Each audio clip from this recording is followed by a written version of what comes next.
Good evening and welcome back to World Talks. Of course, we'll continue to discuss Georgian elections, our top story of the night. So, Georgian elections are over. And according to the available data, Georgian Dream Party took 53% in the poll that could make or break the country's future in the European Union. And to discuss, we have Grigol Julukhidze, Associate Professor, Caucasus University, joining us now. Good evening, sir. Thank you for joining us. Good evening. So let me start with the available results. We have 70% of precincts counted, and they're showing that the Georgian Dream had won 53% of the vote. So this is quite worrisome. However, it does not mean that they will manage to, or does it mean that they will manage to secure a majority in parliament? Could you please unpack this for us? Fortunately, in this interview, I'm going to say quite frequently, I don't know, because that's an ongoing process. First of all, we have to wait for the final outcomes of the elections. Apart from that, we don't have any evidence that the elections were democratic, and we need final confirmation from international observers. For example,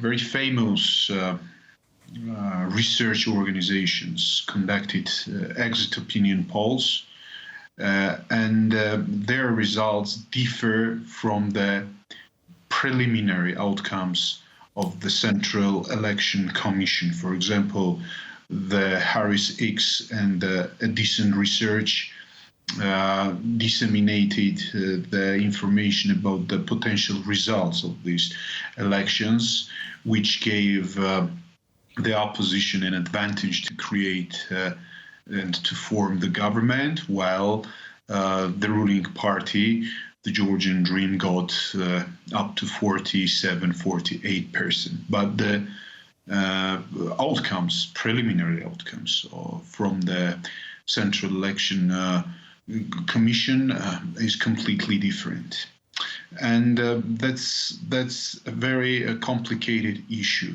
There is also another aspect that we have to take into the consideration: the votes that will reach Georgia from abroad.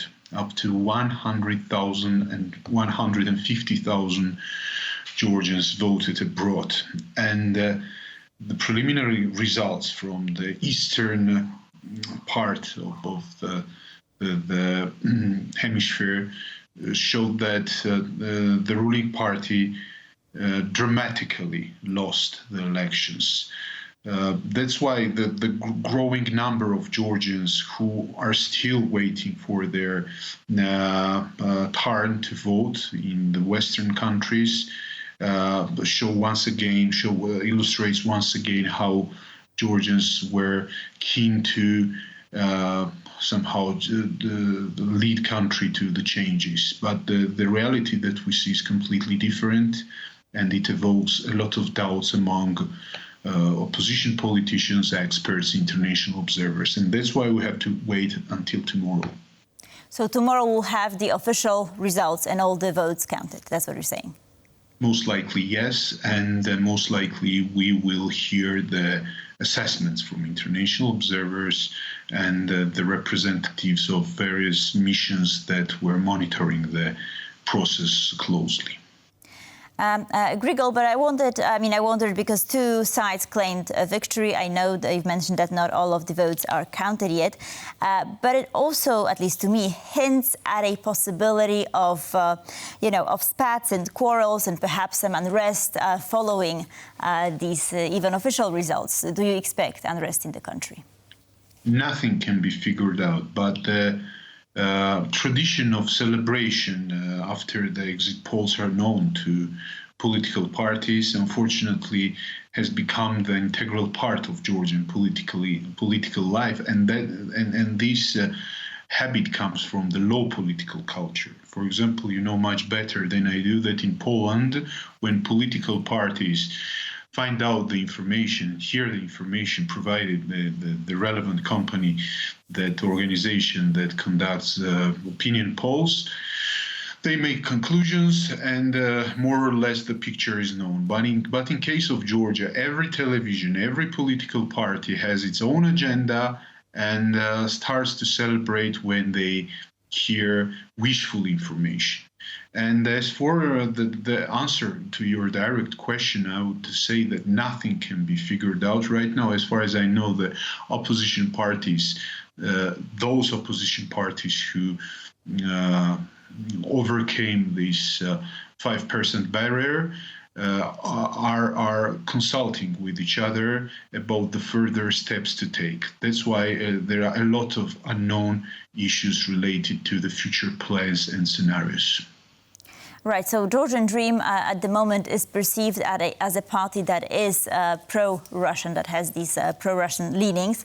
However, some politicians, even the president, Salome Zurabishvili, used to be a part of Georgian Dream at some point in the past, right? But then she switched sides. She decided to pursue different policies. I also know of other politicians who have done that. So do you think that perhaps this party as a whole could change direction depending on who will influence it? Perhaps if Mr. Bidzina Ivanishvili wasn't so prominent, what could happen potentially? Well, if Mr. Bidzina Ivanishvili decides to become pro-Chinese, whole entire political party will follow him. If Mr. Bidzina Ivanishvili decides to become pro-Western again, the whole Georgian Dream will follow his instructions. So I want you to know the situation, closely. It means that the whole political party is based on the authority and image of Bidzina Ivanishvili, because without Bidzina Ivanishvili, the Georgian Dream, in fact, has no power. That's why, I don't know, it depends on many factors, what will happen in the future. But one thing is absolutely clear, but that the field for maneuvers for Mr. Ivanishvili is extremely limited, because the relations of the Georgian government with the West strategic partners is damaged, and I do not see any scenario in which these strategic relations are restored under the rule of Georgian Dream. And also I'd like to add that the whole tragedy of Georgia is based on the following fact, that even if opposition wins, which is unrealistic from today's perspective, Russian influences do not disappear from this country, and there are a lot of hardships for this Eastern European state in the future, especially under these circumstances when in the power Georgia has the Georgian Dream Party.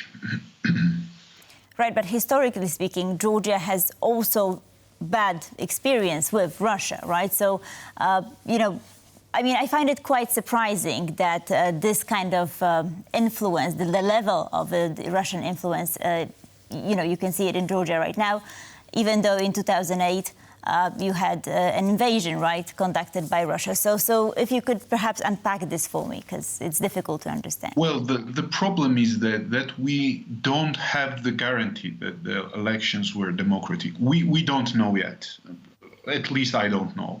And that's why to say that Georgians turned back to Russia, I don't know when Georgians were pro-Russians, but still they refused, they declined and canceled their European aspirations, and they prefer Russia. Of course, it's not the truth. But, the complexity of these elections and the political situation of Georgia show that the situation is very, very hard to analyze in this regard, because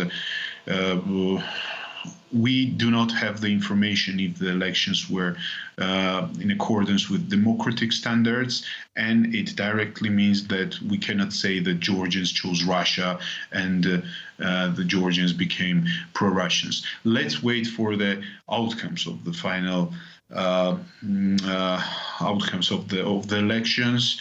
The process is the working process, I would say, very intensive day. Even politicians from both sides did not make any statements, and that's why it is very difficult to analyze what's going to happen and what is happening.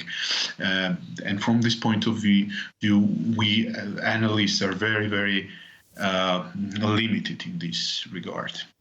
Right, but I mean, President Zurabishvili formed this Georgian charter, so perhaps could the opposition still, even if we have this disappointing result of Georgian Dream securing the constitutional majority, even could they still do something to perhaps make the country change its course on the pro-EU again?